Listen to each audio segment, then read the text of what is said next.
noite. E aí, estão animados? Bastante. O áudio. Tá, Thiago, mas você está ouvindo, né?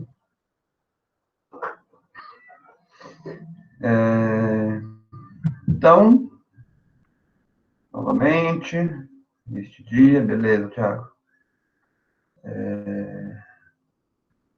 E vamos continuar com... Continuar não, né? Praticamente começar, né? O nosso conteúdo. E aí, antes de começarmos, propriamente dito, eu vou passar para vocês como é que vai funcionar a questão dos pontos, né? Porque vocês lembram, né? Então, nós temos aqui a nossa aulazinha, que é a aula 2, dia 27, sobre o positivismo. Tá? Então, vocês lembram que eu passei um trabalho para vocês, né? Semana passada. Vocês receberam as pontuações? Eu mandei? Sim. Sim. Tá. Eu acho que só quem fez pelo AVA, né? Eu só coloquei lá, eu acho que ele não chega a avisar, né? Mas pelo Google Formulário, eu envio, né? Para vocês o resultado. Né? Não tinha nada a ser comentado, então não comentei, mas também tem essa possibilidade de comentar alguma coisa, né? Então, tem essa situação. Então, o que nós vamos fazer? Como é que vai funcionar? A gente vai, vocês estão observando aí, né? Então, eu vou passando trabalhos e, né, normalmente questões, algumas questões objetivas, outras subjetivas, vai depender muito do conteúdo do momento. E cada trabalho, evidentemente, vai ter uma pontuação, certo? Então, essa pontuação, por exemplo, o primeiro trabalho lá que vocês fizeram, tinha 4 pontos. Era só responder que já ganhava o ponto. Por exemplo, hoje nós vamos fazer um segundo trabalho com 7 questões objetivas, né? Então, são questões de múltipla escolha. Cada questão vale 1 ponto. Então, se errou uma, vai ganhar 6, né? E assim por diante, tá certo? Então, vamos combinando aqui algumas coisas. Alguns trabalhos vão ser só fazer e ganhar o ponto, beleza. Outros que requer um conhecimento já apresentado, este vai ser verificado se conseguiram compreender minimamente, tá bom? Ao longo do semestre, porque lembra que isso daqui vai ser a AV1, eu não vou fazer prova da AV1, né? A gente vai tendo trabalhos, certo? Quase que vai ser semanalmente, vai ser difícil uma semana que não terá. E aí, vamos supor que ao final do semestre, todos os trabalhos somam 40 pontos, certo? Como é que vai funcionar? A nota da V1 é até 10, correto? O que eu vou fazer?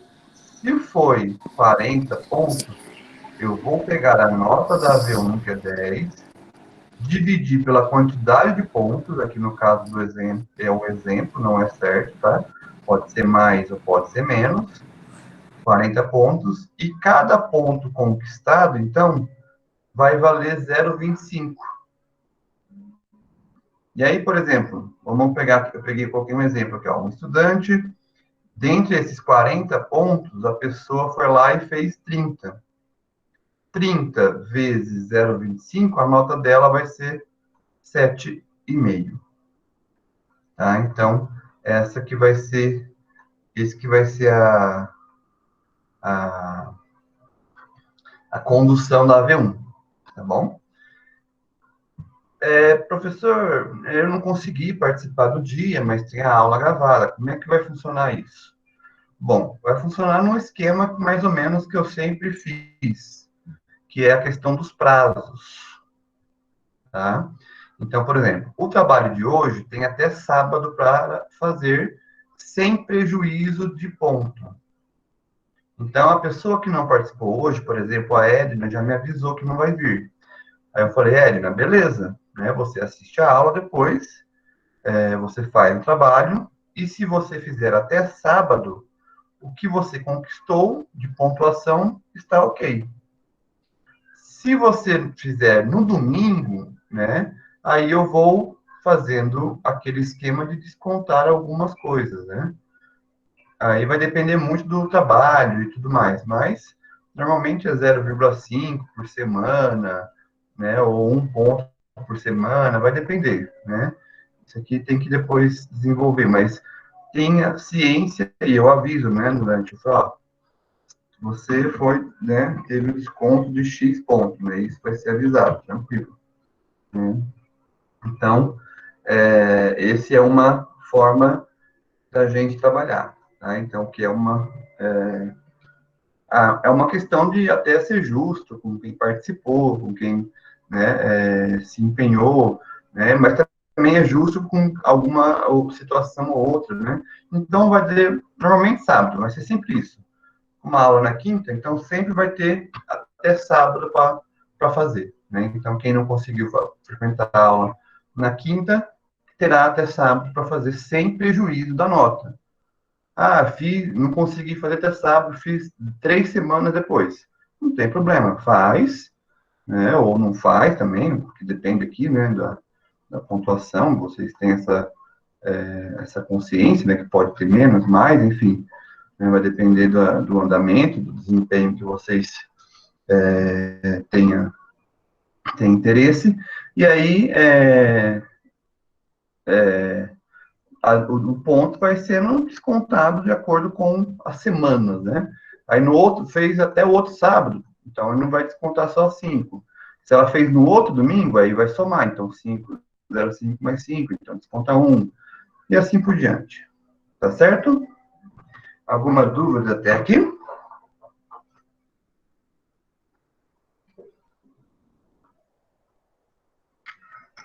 Não?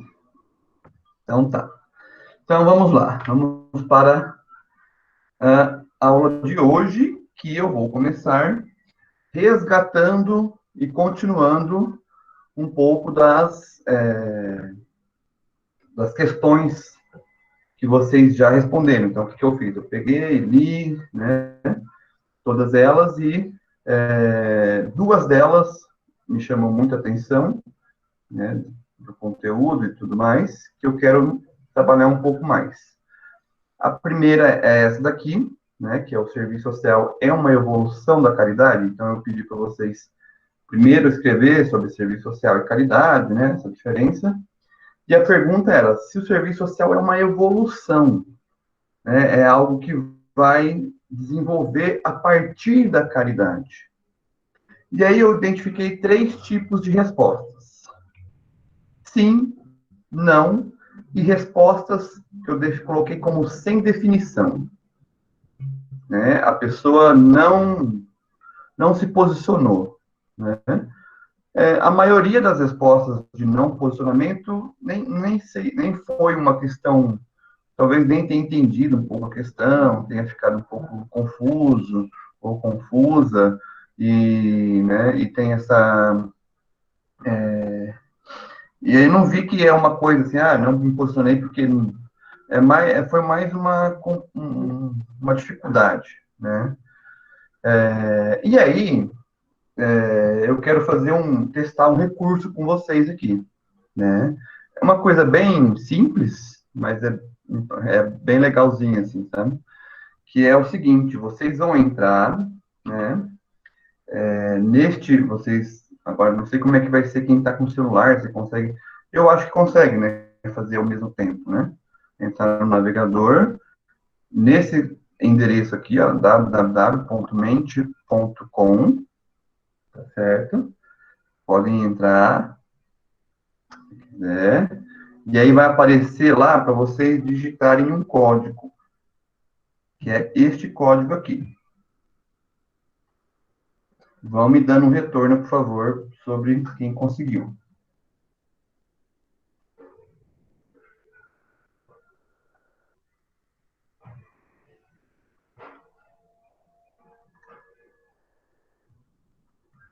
Vou até copiar o código lá para o grupo.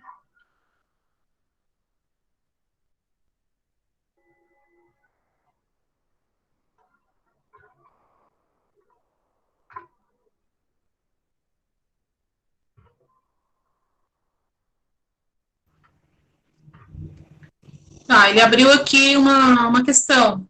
Uma questão. E aí, que eu, a questão, da a questão é o seguinte, a questão é o seguinte, Zara. Então, vocês estão vendo, né?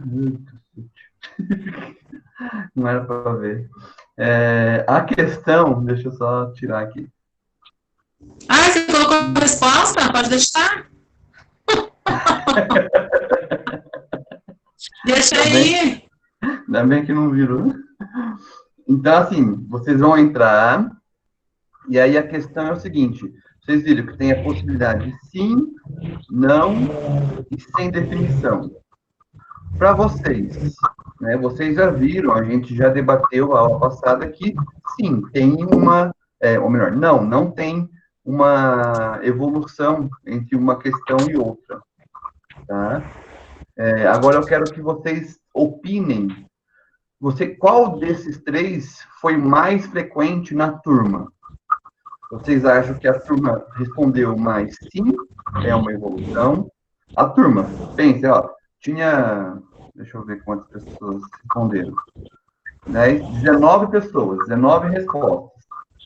Dentre as 19 respostas, vocês vão digitar aí, vocês acham que quem ganhou? O sim, o não ou sem definição?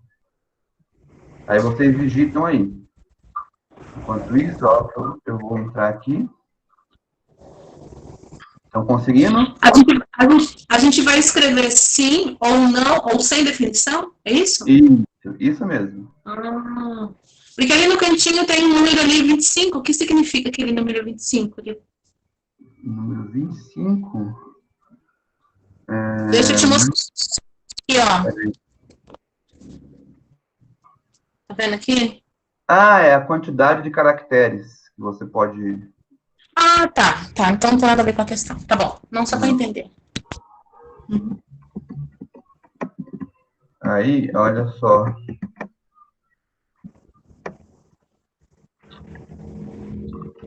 Vou voltar na apresentação aqui para vocês verem. Ó. Vocês estão respondendo e já está aparecendo aqui para mim. O não, ele está levemente maior, porque tem mais gente respondendo não. Ó, não, tá ganhando.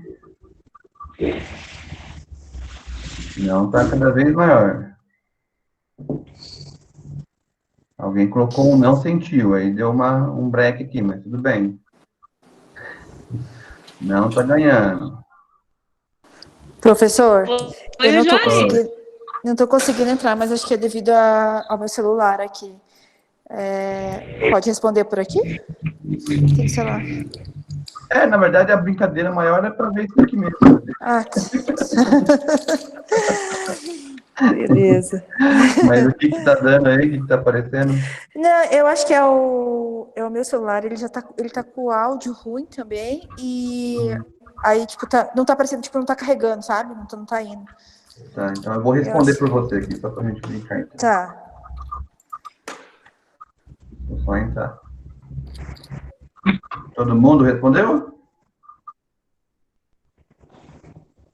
63, 74.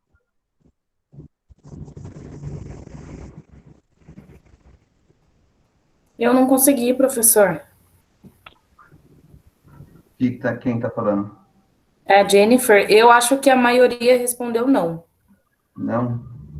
E você, Patrícia?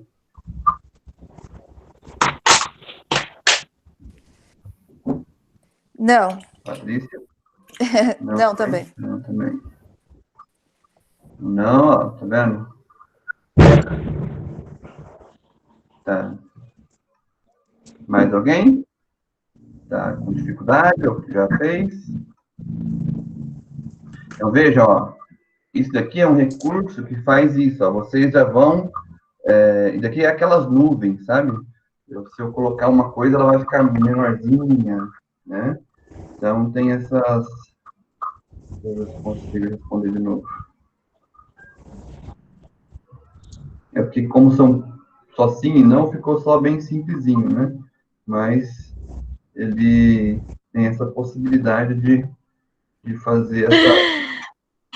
Ô, professor, eu acho que aquele não sem o tio ali, acho que é o meu, viu?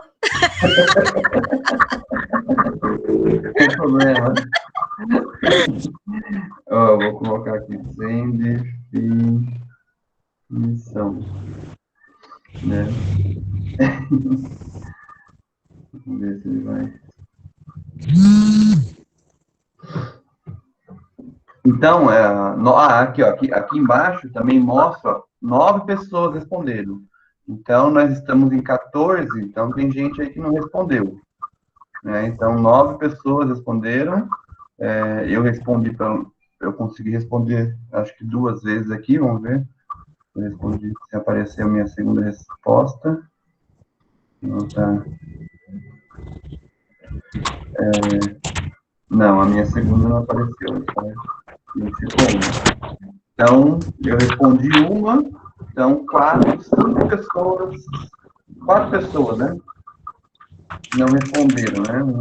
A Jennifer já falou também, então 3. Então, vejam, aqui tem a quantidade de pessoas que respondem, e aqui ele classifica de acordo com o tamanho, a quantidade de respostas. Então, o não aqui foi o maior, né? E aí, então, ó, vamos ver. Estão vendo aí? Né? Vamos ver. Na verdade, ó, o não foi o que menos teve respostas. Né? Foram 9 pessoas responderam sim, tem uma evolução. 6 pessoas deixaram em aberto. E apenas 4 pessoas responderam não é uma evolução.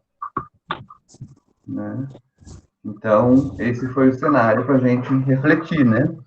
O quanto a gente, né, tem essa percepção aí da turma, né, e de como que isso se constrói. Né? Beleza? Então, é só mais essa brincadeira mesmo, né? E aí, para não ficar a gente só uma coisa mais meio solta, né, no espaço, eu peguei nossa, foi até não foi tão difícil, mas eu lembrei. Porque eu li isso da evolução. Tem alguém com o microfone ligado, gente. Se puder dar uma desligar.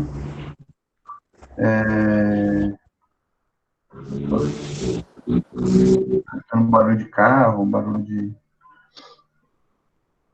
Então, vejam, essa informação de que o serviço social não é uma evolução da caridade, eu li isso, eu acho que, sei lá, uns 10 anos atrás.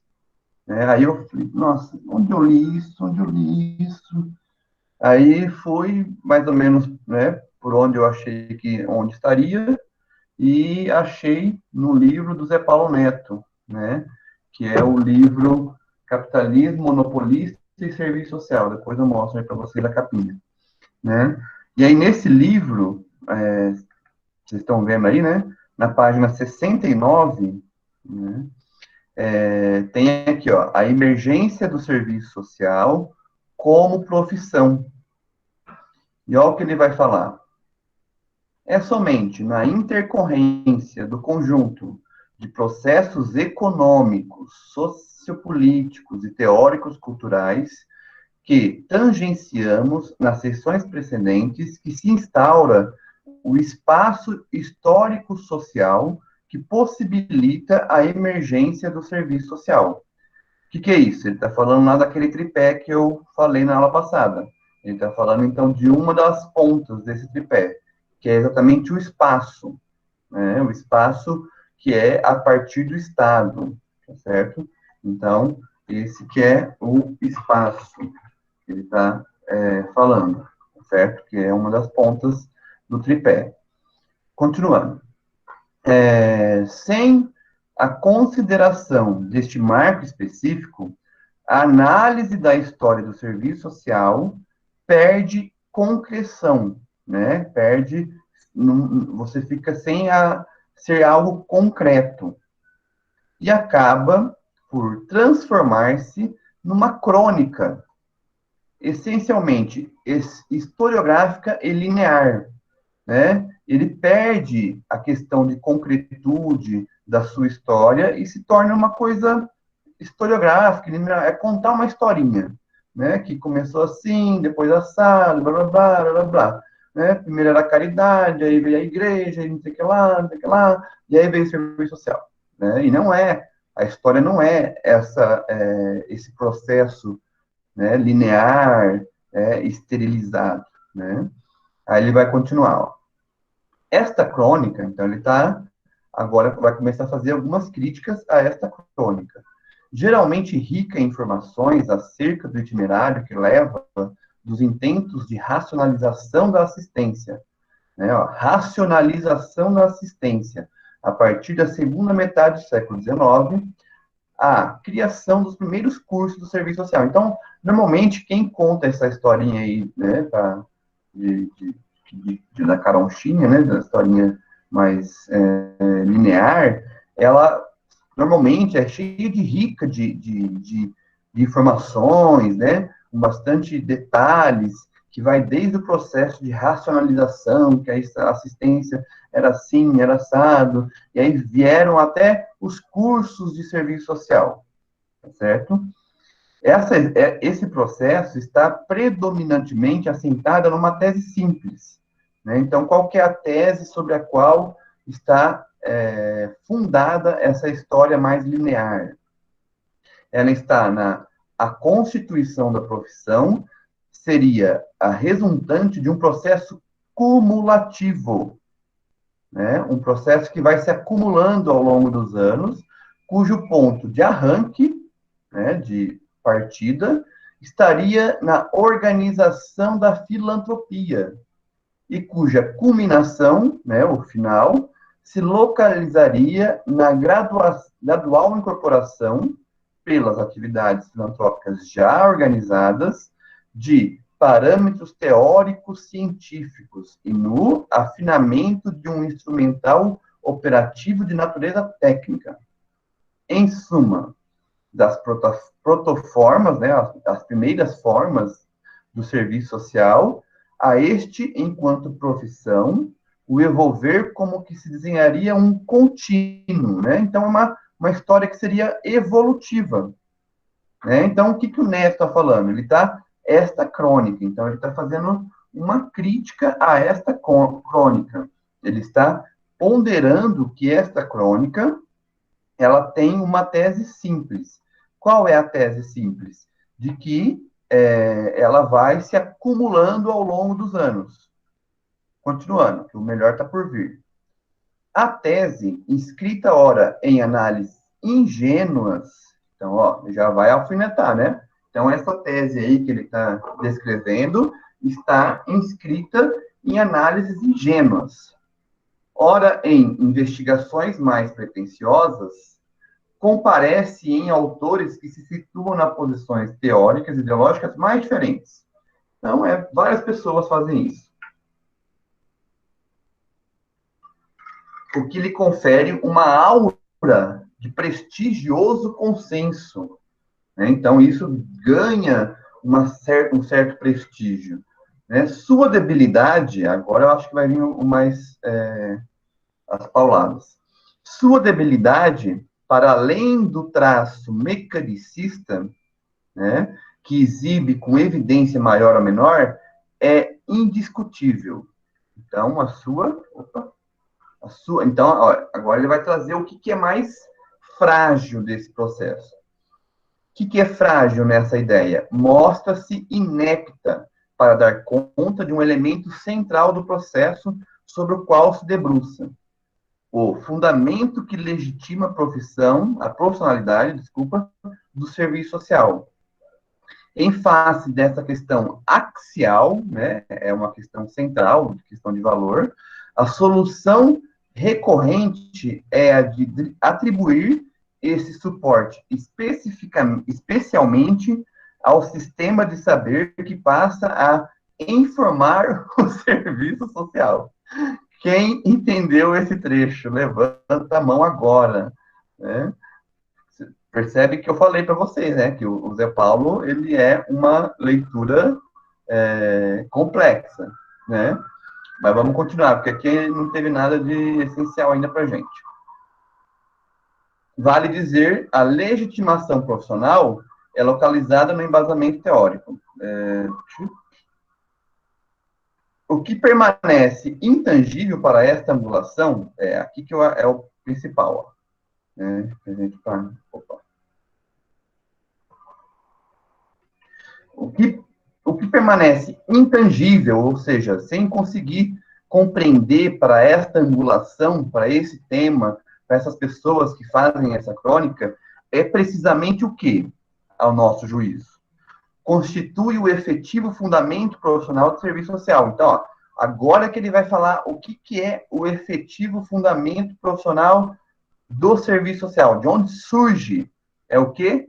É a criação de um espaço socioocupacional no qual o agente técnico se movimenta, mais exatamente o estabelecimento de condições históricas sociais que demandam este agente, configuradas na imersão do mercado de trabalho.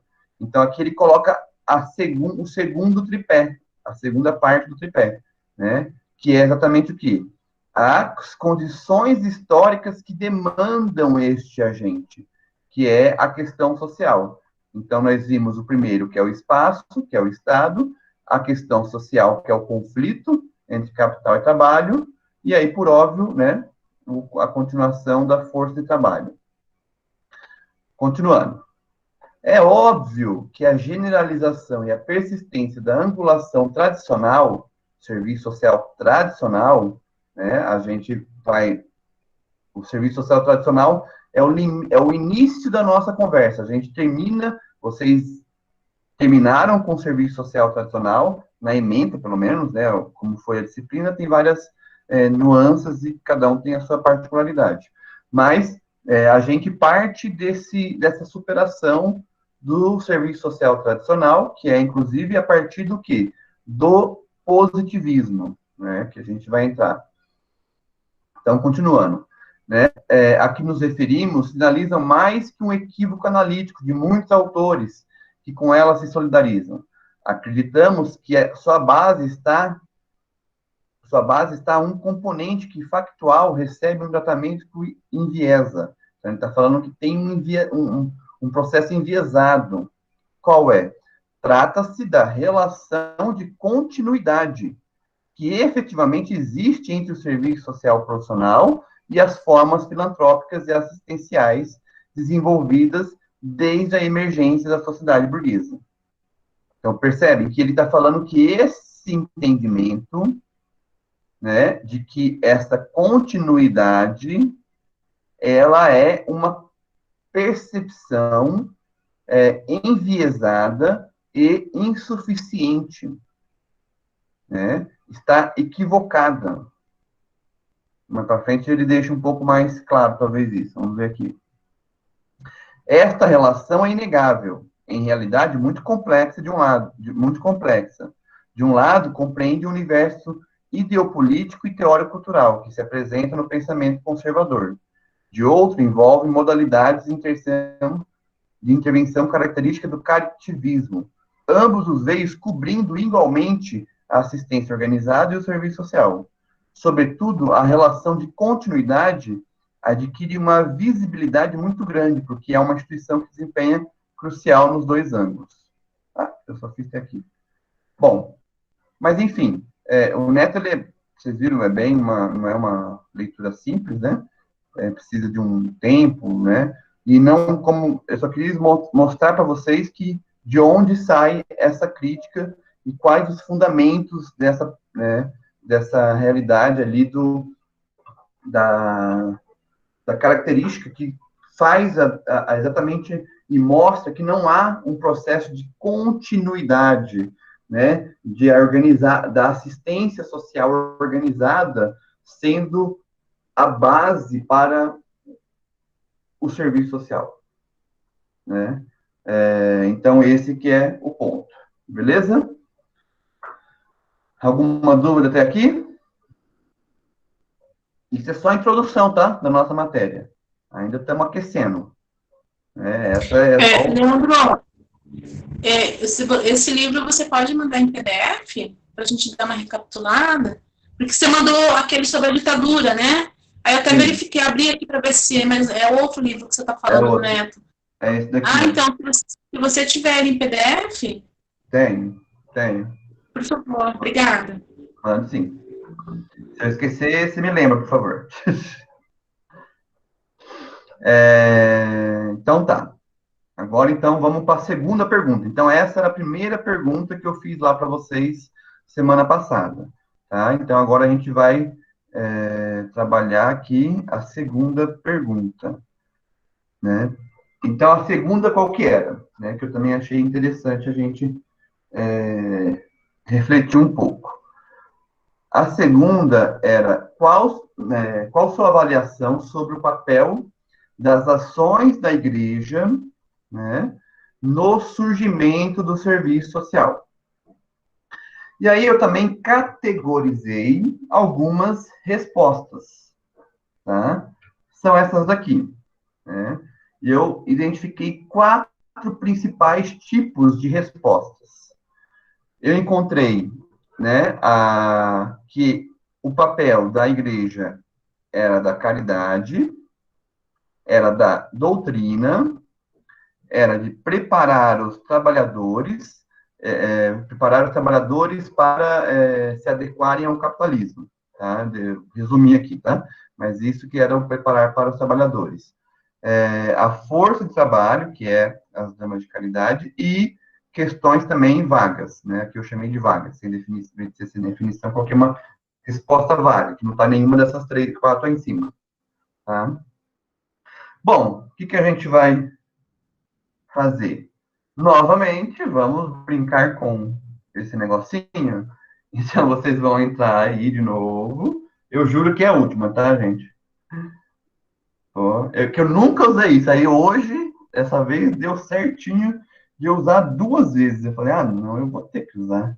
Então, vocês digitam aí o www.mente.com, digitam o código que está aí, que é o 70 51 362. E aí, a hora que vocês entrarem, vai ter para vocês classificarem essas 5 coisas aqui. Aí você, em primeiro lugar, aparece, né? Em primeiro lugar, qual que vocês acham que é? Eu acho que é a resposta vaga. Aí vocês abrem ali a opção e está lá embaixo, vaga. Em segundo lugar, eu achei que foi as damas de caridade. Aí vai lá, abre e... cadê? Força de trabalho. As damas. Em terceiro, eu achei que foi a caridade, né? Vou lá, clico e caridade. A quarta, eu achei que foi a doutrina. Vamos ver, doutrina. E aí, por último, vai aparecer lá já para vocês, né? A quinta que vai sobrar, que é preparar os trabalhadores. Termina e submete.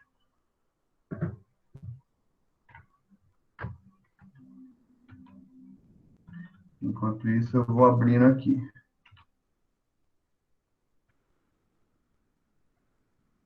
Estão indo? Vamos lá, vamos ver aqui. Essa aqui agora ela vai nos dar um ranking, né? Sobre como é que está aí essa percepção de vocês. Lembrando que é o que vocês acham que mais apareceu na turma, tá? Não é o que vocês né, acham que é mais importante, é o que mais está presente na turma. O que vocês acham? Então, até agora temos aqui, ó, esse cenário aqui. Eu acredito que, olha lá, mais uma pessoa, aumentou. Força de trabalho está ganhando. 6 pessoas até agora. Vamos lá. Aquela hora foi 9, hein? Agora a gente tem que pelo menos 9. Eu já fiz uma também. Caridade foi para frente. Pode responder para mim, professor, a força de trabalho? É que tem que responder as 4, Paty. Ah, eu não vou conseguir entrar, então. Tudo bem. Tá bom, eu vou ficar prestando atenção. Você quer mandar para mim a tua ordem? Tá, pera lá. Vou te mandar, então. Pera lá. Isso, manda. 9 pessoas responderam. Eu já respondi, então tá fechando também. Eu respondi uma aleatoriamente, só para ir mostrando para vocês. Agora eu vou responder a da Patrícia, para ela também poder participar, né? Nessa brincadeira aqui. Ela vai mandar pelo WhatsApp. Enquanto isso, a gente vai brincar de Gugu na minha casa, né? Eu vou pedir para vocês, eu quero que vocês tragam para mim um livro do Zé Paulo Neto. Eu tô sem câmera, cara. Ah! Tira uma foto. Não tem como tirar, o Rael tá assistindo desenho. Putz, É? eu posso ler alguma coisa do livro? Não, mas daí eu posso pegar na internet também. Não, Cadê, Patrícia?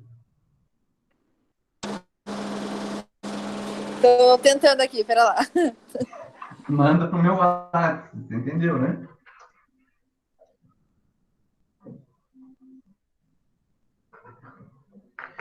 Então, em primeiro lugar, temos a Caridade, mas a Patrícia, ela vai colocar, pelo que ela falou, vai ser a força de trabalho, né? Então, a força de trabalho já vai para frente aí.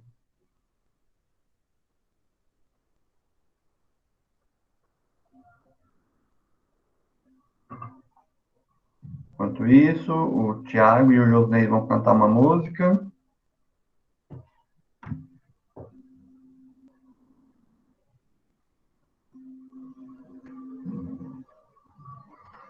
É só mostrar o livro? Só para O mostrar? livro do José Paulo Neto. Deixa eu ver, calma aí que eu não tô vendo a câmera. Ai, como é que eu volto aqui?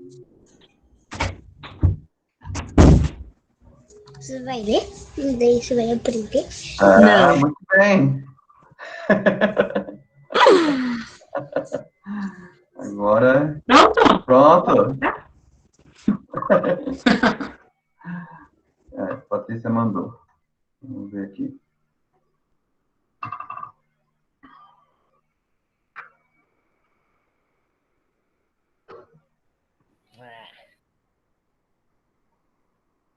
Vamos ver. Só agora preencheu da Patrícia. E aí a gente continua. Mário.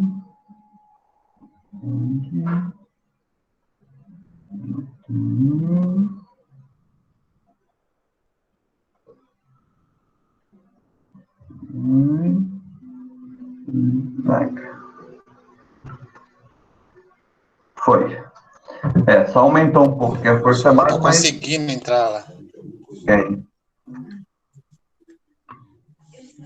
Quem, Jair? Jair?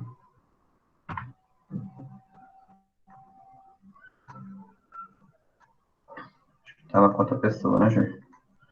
Vamos lá. Deixa eu só fazer uma coisa aqui. Vou colocar aqui.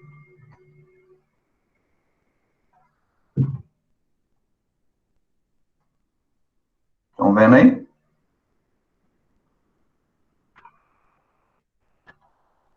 Nossa, hoje eu tô meio ninja aqui nesse negócio, hein? Fala sério.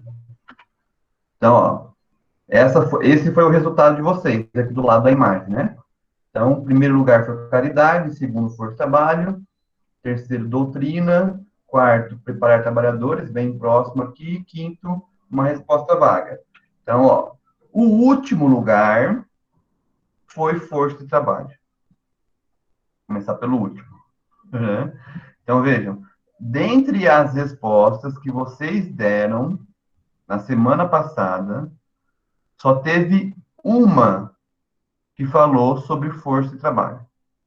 Na verdade, eu coloquei ela em última, porque é o seguinte, ela vai empatar com a vaga, uma resposta vaga. Aqui até aqui foi ok.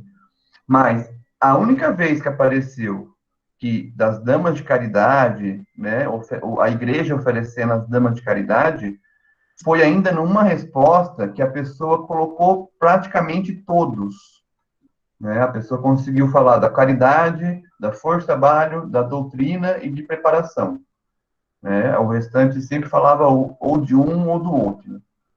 Né? Então, uma pessoa respondeu aqui as 4. E aí, por isso que eu dividi, então, porque esse 1 aqui, na verdade, ele é um quarto, né? Então, por isso que está em último aqui. Então, a força de trabalho está em último. Em segundo, a força de trabalho. Em terceiro, a doutrina. Aqui fechou, né? Com 5 respostas. E aí, primeiro, a caridade. E segundo, preparar os trabalhadores. Né? E aí, ó, o preparar os trabalhadores tiveram 6 respostas e caridade teve 9. Tá? Isso aqui ó, me deixou bem contente, porque por mais que o principal, no meu ponto de vista, seja a força de trabalho, que é o que a gente conversou semana passada, né, que é a parte do tripé que a gente oferece, porque assim, o papel, é lógico, né? Tá tudo muito junto. Não estou aqui, não vamos separar as coisas, né? Ah, só foi a força de trabalho. Não, é que a igreja, ela entra principalmente para oferecer essa força de trabalho e junto com isso, por quê? Porque essas damas de caridade, elas vão carregar o quê? Elas vão carregar aqui, ó, a doutrina, né? Então, elas levam essa doutrina. Então, a doutrina também são ações da igreja que estão no surgimento, mas não é o papel essencial que vai desdobrar o restante, né? Porque é isso, você encaminha uma pessoa, essa pessoa ela vai o quê? Ela vai levar junto a sua doutrina, a sua visão de mundo, e aí vai chegar lá, tá certo? Então, e também a questão da caridade, por consequência, né? Porque só ofereceu a força de trabalho porque a igreja já tinha um papel, né, de ação social, de caridade que estava sendo desenvolvido, tá certo? Então, esse é o ponto, né? Mas aí eu fiquei bem contente de vocês colocarem esse segundo item aqui, ó, como em segundo item, preparar os trabalhadores. Porque me parece ter sido um debate que ficou muito presente para vocês, né? Porque vocês colocavam de maneira bem viva essa ideia, né? E eu achei bem legal porque é uma ideia crítica e mais avançada, né? Do papel da igreja. E aí não é... Então, ó, o que talvez diferenciou é o quê? A preparação dos trabalhadores não é as ações da igreja, é o papel da igreja, né? Então, talvez teria essa pequena diferença aí, porque as ações da igreja, ela né, você oferecer força de trabalho, né? Oferecer a doutrina, oferecer caridade, e junto com isso leva a doutrina e também a preparação, né? Então, eu achei bem legal essa percepção, né, e esse conteúdo que ficou fixo aí para vocês. Beleza? Alguma dúvida? Não? Então, vamos continuar. Então, agora a gente entra, né, depois dessa longa introdução, de 2 dias, né, só que o primeiro dia foi bem mais tranquilinho, né, coisa fácil, né, a gente entra no nosso primeiro conteúdo mais aí programático, né, que é exatamente sobre o positivismo. aquela pergunta lá da Sandra, semana passada, já rendeu umas boas discussões com o Hélio, né? Porque eu carreguei isso para frente, né? A gente conversei um pouco com ele e tal, sobre essa questão da corrente filosófica, né? E aí eu vou trazer um pouco do resumo desse entendimento, dessa questão, Sandra, né, que eu acho importante, tá? Eu não preparei nenhum slide sobre isso, porque a gente finalizou a nossa conversa, inclusive, hoje à tarde. Então, vou explicar aqui mais no vídeo mesmo, né? Então, veja, o que a gente conseguiu, né, compreender um pouco desse debate. O neotomismo é, de fato, uma corrente filosófica. Aliás, eu tenho até algumas ressalvas sobre essa questão de corrente filosófica. Eu até ia falar isso para ela, acabei esquecendo. Mas vamos colocar como uma corrente filosófica que está presente, sim, no serviço social, né? E está presente no seu surgimento. E ela é uma corrente filosófica, por quê? Porque ela tem uma visão de mundo, né? Ela tem uma compreensão de homem, né? E da realidade, e ela orienta, né, as pessoas em suas ações diante este homem, né, essa humanidade, esse homem e mulheres, e este mundo, certo? Então, é uma corrente filosófica. Porém, existe uma certa ruptura, né, com o positivismo. Por quê? Porque o positivismo, ele também é uma corrente filosófica, porém, o positivismo, ele tem o que talvez, eu acho que até o Zé Paulo que fala isso, ele tem um estatuto científico. Tá? Então, ele tem dimensões científicas, o que o neotomismo parece não ter. Né? Pelo menos não consigo enxergar isso, teria que, né? E aí, o que é essa questão do estatuto científico? É exatamente transformar essa visão de homem, de mundo, em princípios metodológicos, né, para se conhecer a realidade. Tá certo? Então, você cria princípios metodológicos, né? Vocês vão lembrar um pouco dos nossos debates lá em sociologia, né, que a gente iniciou com essa conversa, né? O que é ciência? Alguém consegue lembrar isso? O que a gente pontuou lá como ciência? Deixa eu ver se eu tenho aqui devo ter uma foto da lousa. Né? Deixa eu ver, tá meio lerdo no computador. Então, essa seria uma diferença aí que vai ser importante. Por que vai ser importante? Tá? Vai ser importante porque ela depois do positivismo, o que vai acontecer? Né? É um movimento meio dialético aí, mas deixa eu só conseguir abrir aqui, deixa eu ver primeiro. Se eu acho aqui a foto da nossa conversa.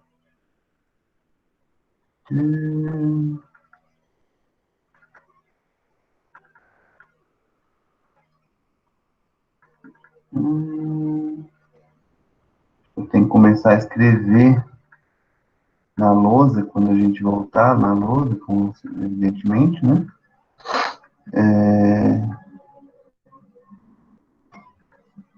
O nome da matéria em cima, porque eu não estou conseguindo saber aqui. Ixi, Maria. Fica por último. Vamos ver. Aqui, ó. Achei. Tem até uma foto aqui aparecendo a Patrícia, a Aline, a Sandra. Vou colocar aqui para vocês verem. Aliás, a Aline não está aqui hoje, né?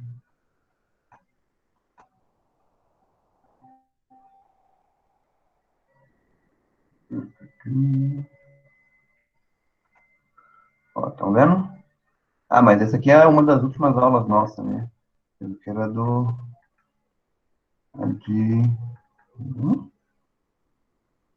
essa aqui era de economia, era de sociologia.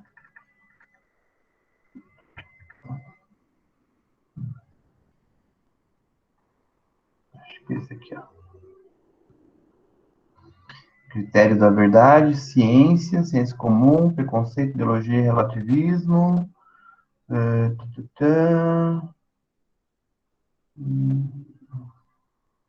Foi basicamente isso mesmo que a gente... É uma aula antes dessa aí, acho.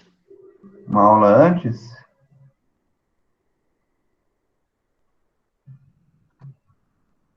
Aqui.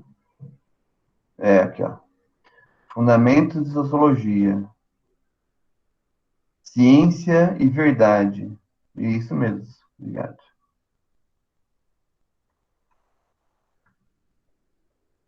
Então, ó, a ciência que tem um questionamento, tem um problema, tem um referencial teórico metodológico, desenvolve uma pesquisa e se constrói uma verdade, né? Não ajudou muito não, mas tudo bem, foi bom. Então, voltando. Então, o que a gente chegou mais ou menos ali, né, no consenso, né, numa conversa minha com ele. Então, que é uma corrente filosófica, principalmente pelas características, né, que até a Isaura leu na outra aula, né, sobre o que seria uma corrente filosófica, né, e aí, então, essa corrente, porém, ela ganha uma certa...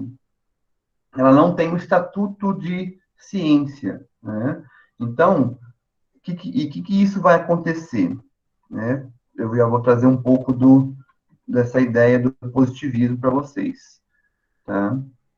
Neste cenário, de como o positivismo entra na conversa aqui do serviço social, tá certo?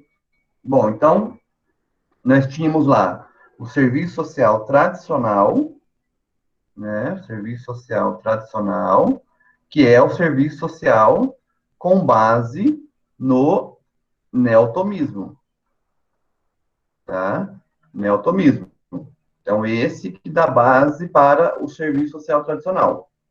Bom, a partir do momento, começa a se questionar a partir do quê? Exatamente do positivismo, tá? Então, o positivismo, ele é o primeiro, ou a primeira corrente filosófica que vai questionar o serviço social tradicional. E a base desse questionamento é exatamente isso, que o serviço social tradicional não tem base científica, né? Era um serviço social com base na caridade, né? Na assistência, enfim, não tinha uma visão científica que sustentava o serviço social tradicional. Bom, isso foi um grande baque para o serviço social tradicional, né? Porque o positivismo começa a ganhar espaço de maneira bem intensa, de maneira significativa dentro da profissão. E aí, o que acontece? Os atores, né, sujeitos históricos do serviço social tradicional precisam superar essas críticas, certo? Eles precisam recuperar o espaço perdido. Então, é uma questão até política, porque você está perdendo espaço dentro da profissão. E aí, o que eles fazem? Eles trazem uma outra corrente, que é exatamente a fenomenologia. Fenomenologia. Tá? Para dentro do debate do serviço social, que vai ser exatamente uma forma de responder às críticas que o positivismo estava fazendo. Então, esse grupo do serviço social tradicional utiliza a fenomenologia, a gente vai ver isso com o Zé Paulo, né? Ele vai demonstrar isso, mas eu já estou dando um spoiler aqui, né? De como esse processo foi desenvolvido, tá certo? Que surge desse, exatamente, questionamento que se usa a fenomenologia. Por isso que o Zé Paulo chama a fenomenologia de uma nova roupagem do conservadorismo. Então, ele vai colocar isso, ele vai falar, é uma nova roupagem, são pessoas com uma nova roupa, mas na essência são conservadoras, tá certo? E aí depois, né, os dois aqui vão ser questionados pelo marxismo, né? Mas aí já vai ser um outro momento, mas só para a gente entender esse processo histórico que ocorreu, ok? Então, vamos lá para o positivismo, né? O positivismo, vocês conseguiram pegar o texto do Lovi? Professor, eu li o do positivismo que o professor mandou e eu não consegui assimilar nada. É normal a primeira leitura desse livro acontecer isso? Olha, nada, Patrícia. É pouca coisa, mas quando ele tava falando lá em cima e a hora que desceu lá embaixo virava uma confusão, que eu não consegui, tipo, assimilar muitas coisas, sabe? Que era a que tava no AVA para a leitura de hoje, né? Exatamente, isso mesmo. Esse mesmo. Que é do Lovi, né? Isso. Olha, se você me falasse isso do Zé Paulo Neto, eu não ia estranhar. Tá? Meu O Zé Deus. Paulo já é bem mais complexo mesmo. Viu, professor? Oi. Eu acho que foi por isso que, então, que eu nem li. Por isso que você nem leu o de hoje? É. Pronto. Ai. Professor, desculpa, mas é verdade, eu não li, professor. Tudo Eu bem. deixei para ler agora com você aqui. Então tá, então vamos ler agora. Tranquilo. É bom assim, na verdade, a gente lê agora, eu acho que é um momento importante ler agora. Mas também é importante vocês lerem antes, né?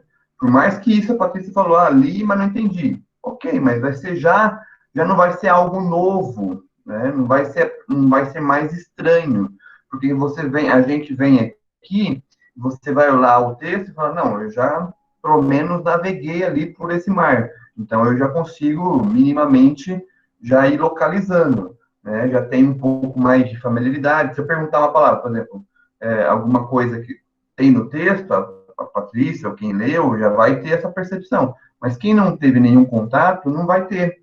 Vai ser a primeira vez. Então, como o conhecimento é um processo contínuo de sucessivas aproximações, né? Então isso é importante para a gente ter essa noção, tá bom? Não há problema em não ler, mas há mais problema em não ler, ok? Então, vamos lá. Opa, não era para vir para cá. Então, ó, o livro é esse, né, do Lovi, As Aventuras de Karl Marx contra o Barão de Munchausen, né? Aliás, tem um filme, viu, As Aventuras do Barão de Munchausen, eu assisti esses dias. Não é muito bom, não. Mais ou menos. Né? E aí, né, o subtítulo, Marxismo, Positivismo na Sociologia do Conhecimento. Então, vamos lá. Deixa eu aumentar aqui para vocês. Vocês estão vendo aí? Sim. Vamos lá. Então, nosso objeto. Então, eu já começo falando, né, o que é o nosso objeto neste capítulo. Né, o que eu vou estudar. Não é a filosofia positivista enquanto tal. Né? Então, existe uma filosofia positivista, mas não vai ser isso. Mas as concepções positivistas no domínio das ciências sociais. Então, percebe que ele já separa, né, a conversa. Então, o que também nos ajuda no contexto da nossa disciplina. Porque no serviço social, o que mais foi apropriado foi exatamente isso que ele está falando, que é as concepções no domínio das ciências sociais, né? E aí, ainda mais em particular, ainda o que? A doutrina da neutralidade axiológica do saber, né? O que é neutralidade axiológica do saber? né? Quem me trazer, ou agora, a neutralidade axiológica do saber, quem tiver um desse aí em casa, mostra aí na câmera, né? Eu quero ver. A neutralidade, nossa, é bom, né? Que aí não ouço a risada estrondosas de vocês dando risada dessa minha piada, entendeu? Ensino à distância é isso. Ensino remoto, né? Não é à distância. A neutralidade axiológica, então, é o quê? Axiologia é um processo de valorização, né? Você, por exemplo, você vai estudar algo, você é neutro, você deixa os seus valores de ladinho e vai estudar, né? Essa que é a questão da neutralidade axiológica. Mas ele vai desenvolver mais aqui, ó. Vamos ver. O positivismo, em sua figuração ideal típica, está fundamentado num certo número de premissas que estruturam um sistema coerente e operacional. E aí, quais são essas premissas? São 3, tá? Então, essas 3 premissas são bem importantes, né? 1. A sociedade é regida por leis naturais. Isto é, leis invariáveis, independentes da vontade da ação humana. Na vida social, reina uma harmonia natural. Então, veja, a visão positivista de sociedade começa pela compreensão de que a sociedade, ela é regida, né? Ela é organizada, controlada, conduzida, né? Orquestrada, né? Regida vem de regente, né? Estou regendo a sociedade, né? Por leis naturais. Então, vejam, são leis naturais. Aí, olha o problemão disso. Porque se são leis naturais, eu posso alterá-las? Os homens podem modificá-las?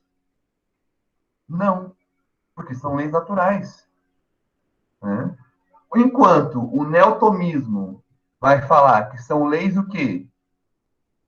Divinas, né? O que modifica aqui, ó. Então, no neotomismo, a sociedade é regida por leis divinas. Então, para a gente mudar a sociedade, a gente tem que falar com Deus, né? Já no positivismo, a gente tem que falar com a natureza, com a mãe natureza. Tá? E aí fica difícil, né? Porque onde a gente encontra essa mãe natureza? Né? Qual que é a consciência dessa mãe natureza? A gente consegue negociar as coisas com ela? Não consegue? Quais são os seus interesses? Tá certo? Então, fica uma coisa difícil, né? Para a gente atuar.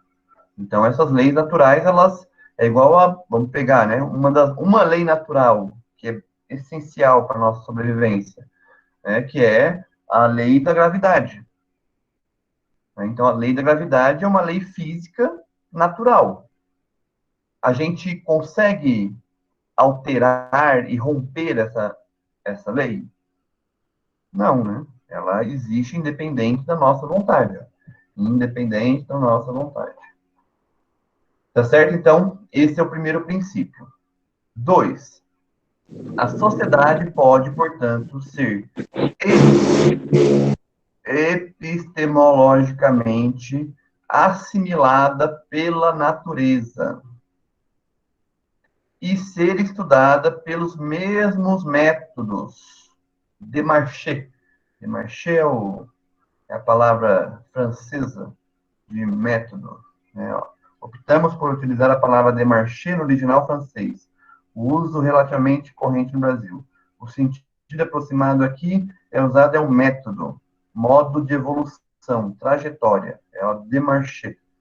Tá?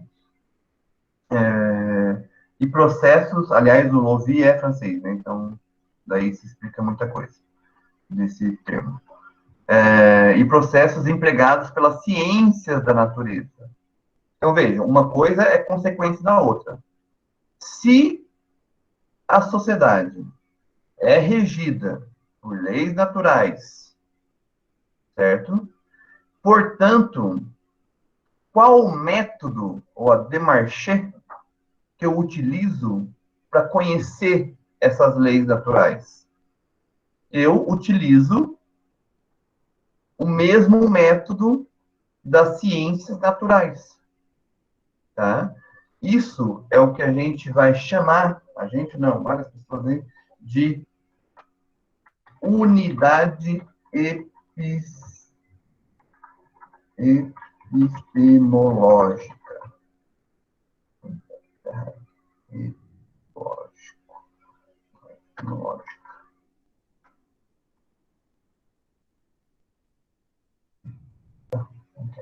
Epistemológica, né?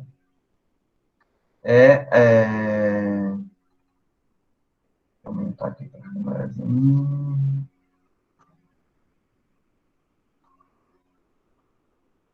Então, ó, essa é a unidade epistemológica. Por que epistemológica? O que é epistemologia? Né? Epistemologia é exatamente o processo que você utiliza para conhecer a realidade. Né? Não é um processo, desculpa. É um ramo da filosofia, né, que confere validade ao conhecimento. Ele estuda se aquele conhecimento ele é verdadeiro ou não. E isso se dá através do quê? De um método. Já que as leis da natureza, ou melhor, a sociedade é regida por leis naturais, portanto, o método para se estudar essas leis naturais deve ser o mesmo. E é o mesmo, então, existe uma unidade epistemológica, uma unidade, de um lado, as ciências naturais, né, e do outro, as ciências sociais. Então, as duas se unificam no mesmo método, tá? Isso aqui vai ter problemas. Qual que é o principal? Só para a gente, né, para vocês captarem essa ideia. O principal é que, primeiro, que os fundamentos já estão errados, né? Porque se a sociedade humana não é natural, ela é social, e ela é social e histórica, né? Então, social e histórica. E aí, se for pegar principalmente a questão histórica, a gente vai ver que o método na ciência da natureza não contempla a história. O método das naturezas, ele não tem a perspectiva histórica como procedimento. Tá? Então, esse é um dos grandes problemas. Mas, beleza, vamos entendendo aqui. 3. As ciências da sociedade, assim como as da natureza, devem limitar-se à observação e explicação causal dos fenômenos, de forma objetiva, neutra, tá? Livre de julgamentos de valor ou ideologias, descartando previamente todas as pré-noções e preconceitos, tá ok? Então, vejam, o positivismo vai ter como premissa, como pressuposto, tá certo? Que não deve se livrar dos julgamentos de valor. Ou seja, é o que ele falou aqui em cima, ó, é a neutralidade do saber. Né? Você tem que ser neutro. E aí, assim como os outros acima, isso aqui é impossível. Porque a gente vem de um processo de classe, de grupos, de interesses, que não se tem como ser neutro. Né? Então, isso é um pressuposto positivista que não tem suporte na realidade. Tá certo? Alguma dúvida? Tá indo agora, Patrícia?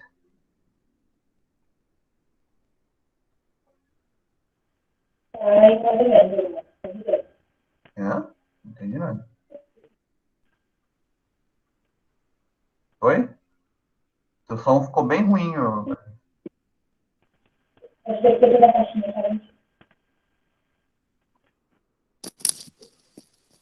Tá me ouvindo? Agora sim. Agora tá indo, tá clareando mais um pouquinho. Tá bom então.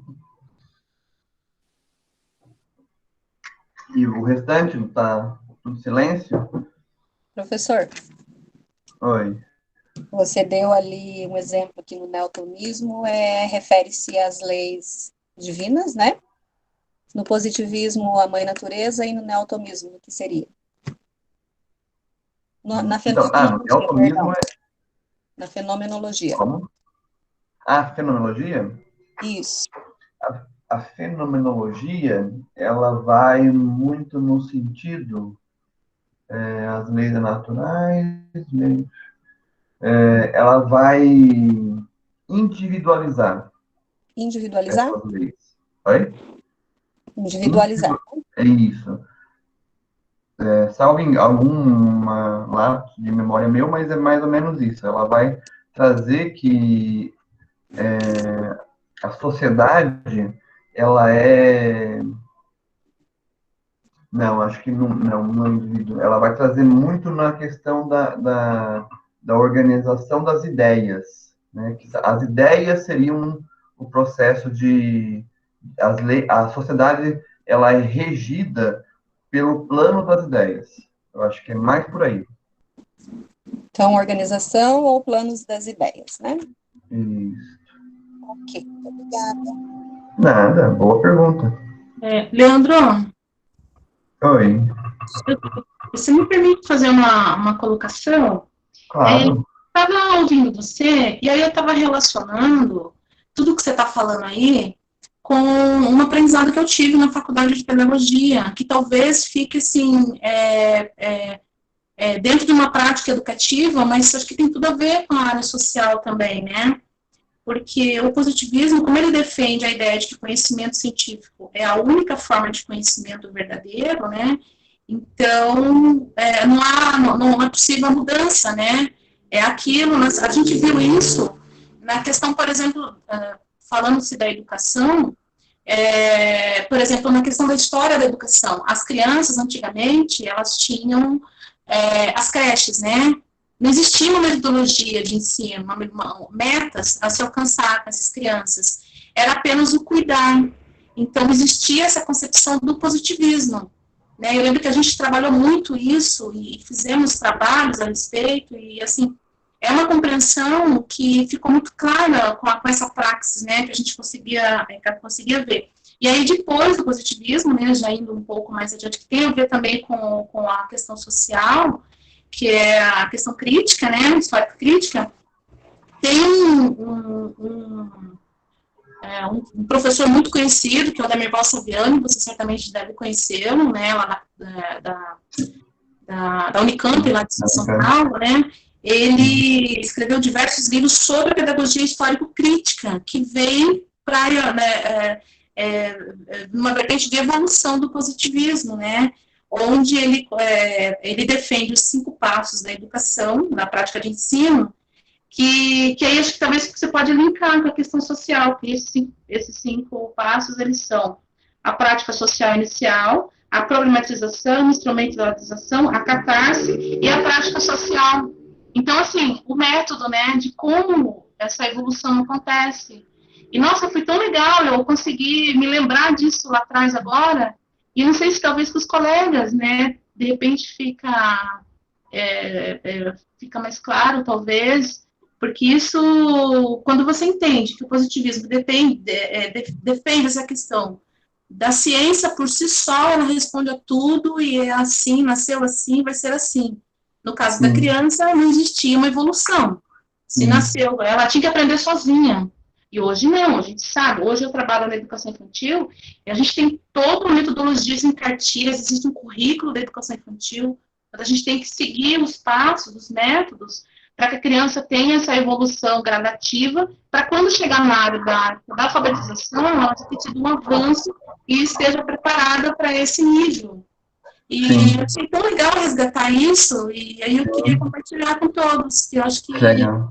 né? Acho que aí dentro dessa prática social, se você puder fazer esse link, acho que seria bem. Sim, Obrigada. bem, de nada, bem legal mesmo, Isaura, porque, de modo geral, né, esses processos, eles ocorrem simultaneamente, né?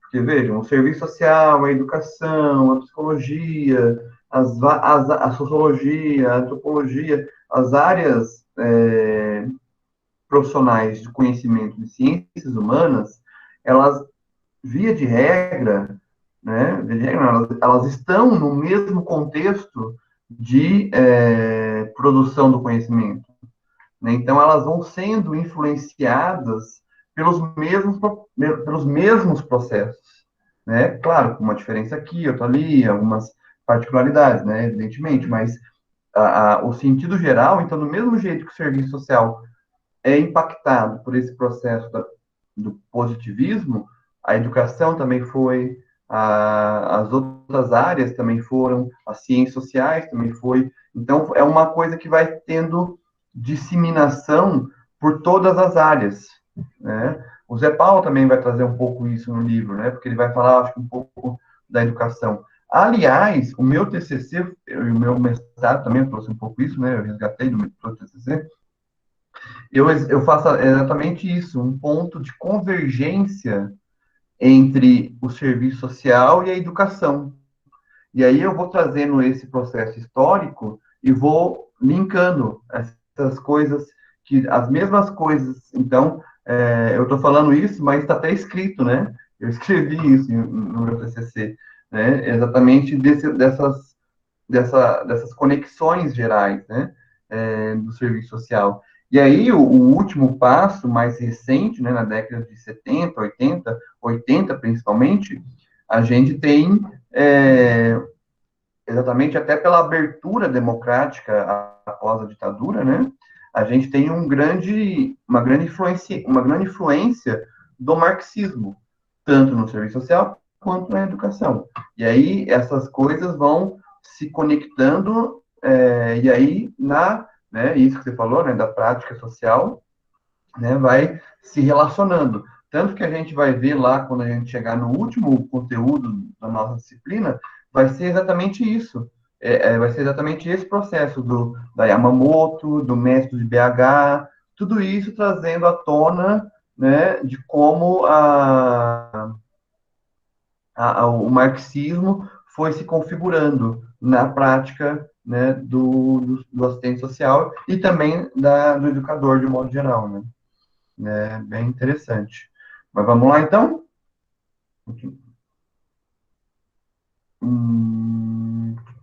Cadê? Me perdi aqui. Mais alguém quer falar, gente?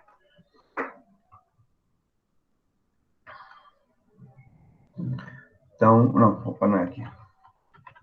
Continuando, eu preciso ler até mais aqui essa parte. Então, ó, a influência dessas ideias, particularmente o postulado de uma ciência desculpa, axiologicamente, cadê?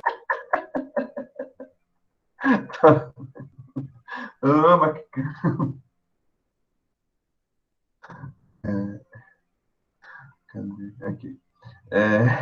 O que vocês escreveram aí, ó?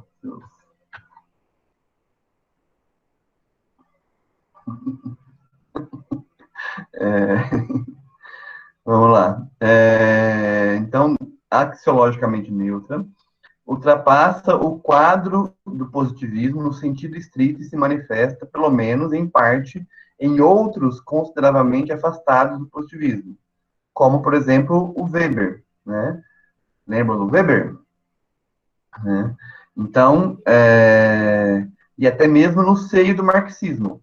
Quando um ou outro desses três axiomas, né, dessas três premissas que a gente viu, está integrado em uma investigação metodológica distinta do positivismo, pode-se falar em uma dimensão positivista. Então, por exemplo, existem pesquisas e estudos marxistas que possuem uma dimensão positivista, que é quando, de um jeito ou de outro, aparece um desses três ali em cima. Tá? Então, é isso que ele está falando aqui, que esse processo, ele não fica somente no positivismo, ele amplia, né, e ultrapassa os seus muros, e vai em outras correntes, como o Weber, né? O Weber é bem influenciado pelo positivismo, né? Então, esse é um dos elementos, né? Tentaremos examinar como o positivismo surge em fins do século XVIII e século XIX, e princípio do século XIX, como uma utopia crítico-revolucionária da burguesia anti-absolutista. Né? Focam nisso aqui, ó. Percebam isso. Veja a dramaticidade dessa informação. A gente acabou de falar, né, de maneira, em vários pontos, que o positivismo é uma teoria, né, conservadora, né? A Isaura pontuou muito bem isso, né, de que não vai mudar, a criança nasceu assim, né, um princípio Gabriel, né? Eu nasci assim, vou morrer assim, cresci assim, vou morrer assim, tá? E o positivismo, né, tem essa dimensão muito reacionária, né, conservadora. Aliás, a título de curiosidade, tá, existe uma igreja chamada Igreja do Positivismo. O positivismo virou uma religião, né? Eu acho que a única igreja que tem no Brasil é no Rio de Janeiro, se eu não me engano. Se alguém aí tiver fácil, aí dá um Google aí. Igreja do Positivismo, alguma coisa assim. E ela é um dos grandes inspiração, ela é uma das grandes inspirações da maçonaria, por exemplo, né? Que a maçonaria é uma instituição, né, de poder bem conservadora, tá? E olhem o que o Lovi fala nesse trecho aqui, que, né, o positivismo surge, ou seja, no seu surgimento, como uma teoria crítico-revolucionária. Tá certo? Por que o positivismo surge como uma crítica revolucionária? Exatamente porque antes dele existe a burguesia, o processo, o absolutismo, né? Ou seja, existia sobre o domínio da sociedade a dominação da monarquia, do absolutismo, né? Das ideias religiosas dominando.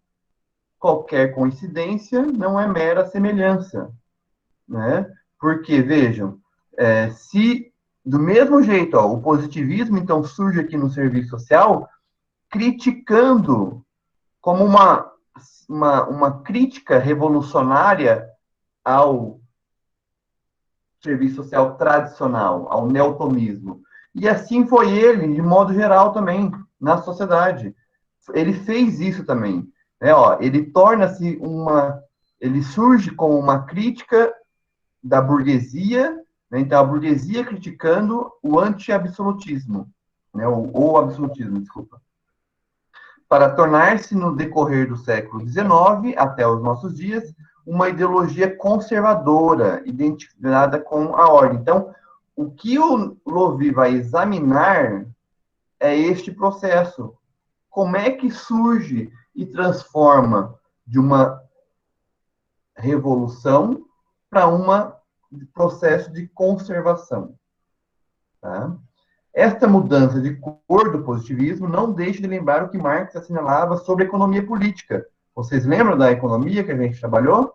Lá, a primeira aula. A primeira aula mostrava o quê? Que, né, os clássicos eram avançados, e aí se mudou a realidade, né, se mudou o contexto da realidade, e a partir daí você teve uma mudança também da perspectiva da economia política clássica.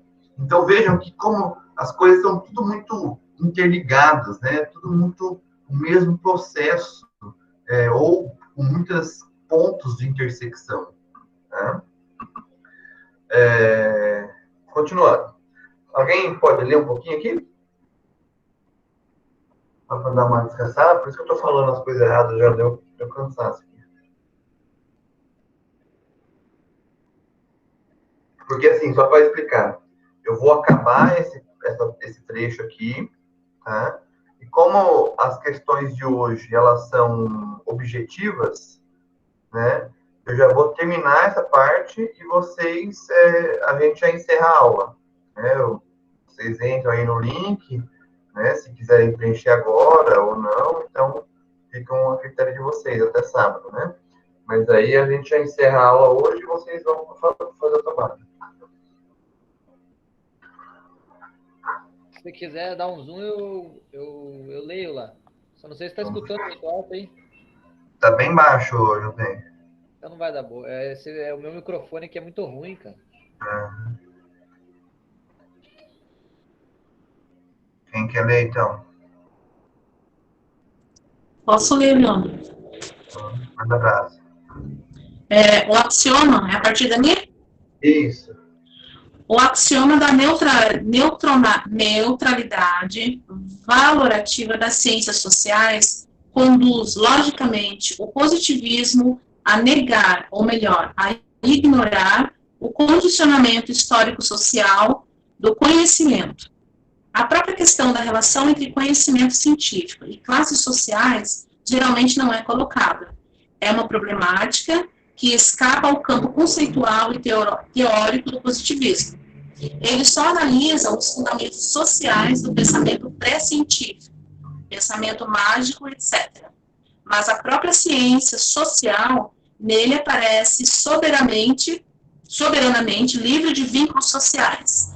Em outras palavras, uma sociologia do conhecimento científico, uma análise da relação entre o saber e as classes sociais são contraditórias com o quadro metodológico fundamental do positivismo. Isso. Então, veja, né? Aqui ele faz uma questão ali, né, que a Sandra até pontuou, né, da fenomenologia. Então, e no marxismo, né? Como é que é isso? Também tem o marxismo depois, né?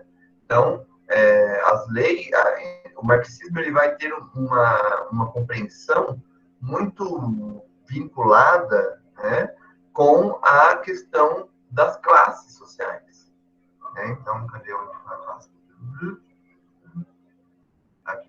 Né? Então, as classes sociais, elas se tornam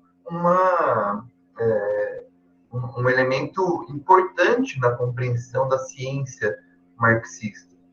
Né? Porque você vai ter uma posição de compreensão da realidade a partir, né, em última instância, da sua classe social. Ou da visão que você adota enquanto classe, né? O Engels, por exemplo, era de uma outra classe e supera essa percepção. Então, por exemplo, a ideia de que as coisas não mudam. A quem serve esta ideia?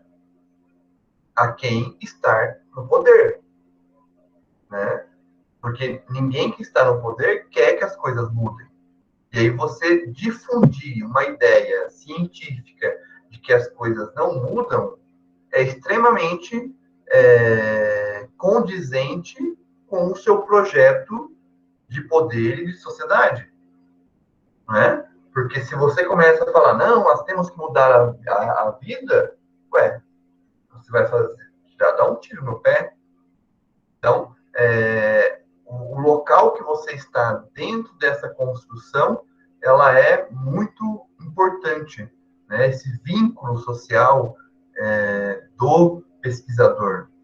Então, e ele está falando aqui que o positivismo ignora isso totalmente. Por quê? Porque o positivismo, ele vai falar o quê? Que a gente é neutro, não tem classe. Falar de classe para um positivista é xingar a mãe.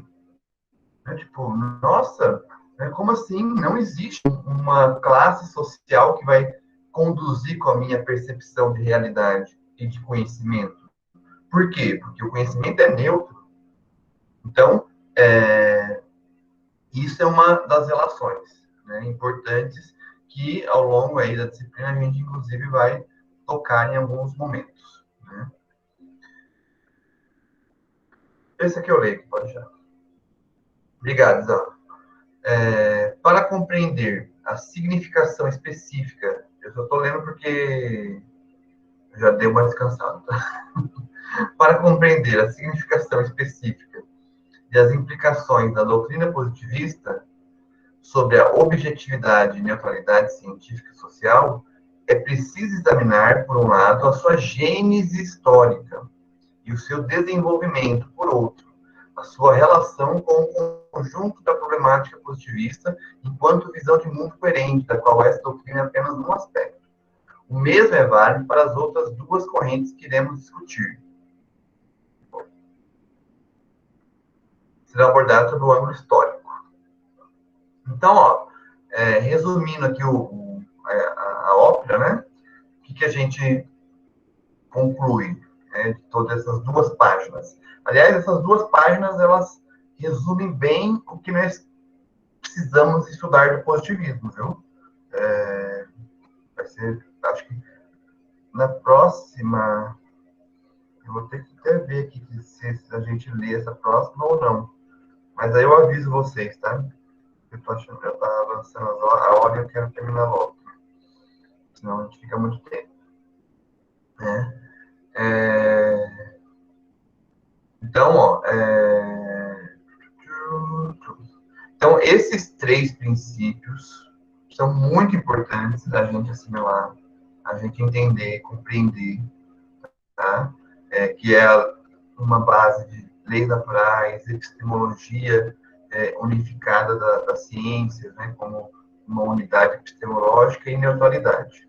Tá? Então, isso aí é bem o resumo dos princípios gerais do positivismo, certo? E esse outro aqui, que eu acho também bem importante, essa compreensão, né, que é exatamente compreender que o positivismo nasce como uma teoria revolucionária. Por quê? Porque ele precisava questionar os princípios absolutistas. Isso aqui, a gente está falando do iluminismo, né? Que era o quê? É sair das trevas da Idade Medieval, onde quem... É bem questionável essas coisas de trevas, tá, gente? Mas eu estou trabalhando com os estereótipos. Sair desse obscurantismo, né, da Idade Média, em que as coisas eram regidas por uma lei divina, né, a Inquisição, tudo isso se configurava diante dessa sociedade, e aí surge o quê? Esse iluminismo e, junto com ele, o positivismo. Então, o positivismo é um surgimento desse processo também. E ele carrega consigo uma crítica à sociedade anterior, que é exatamente essa crítica do conhecimento da ciência. E, de modo geral, isto é importante, porque isso vai criar e avançar em alguns aspectos. A gente não pode jogar a criança com a água, né? Que é esse ditado aí, né? Então, a gente tem que perceber que também, né, tem a sua importância. Gente, por hoje, de conteúdo era isso. Sei que vocês estão cansados, né, de me ouvir, imagine eu de falar, mas agora é a vez de vocês participarem, né? Então, é o momento tão esperado do nosso trabalhozinho, né? Vocês querem, eu vou mostrar aqui para vocês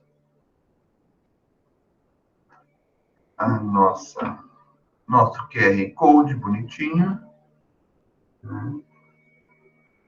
E aí, né, para quem evidentemente está no celular, eu vou mandar agora o link. Então, vocês podem entrar, salvar, responder enquanto está quentinho na cabeça. Aproveitem agora. E aí, nós teremos encerrado a nossa aula. Deixa eu mandar aqui o linkzinho.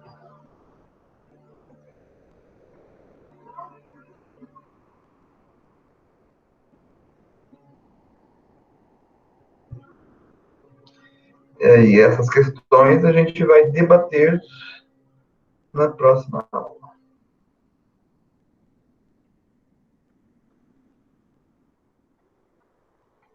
O Thiago mandou aqui de vídeo, Thiago. Ele mandou um boomerang.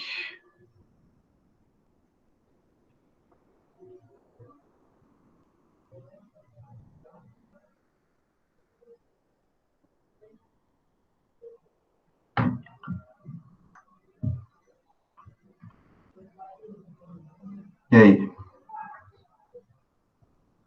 Pronto?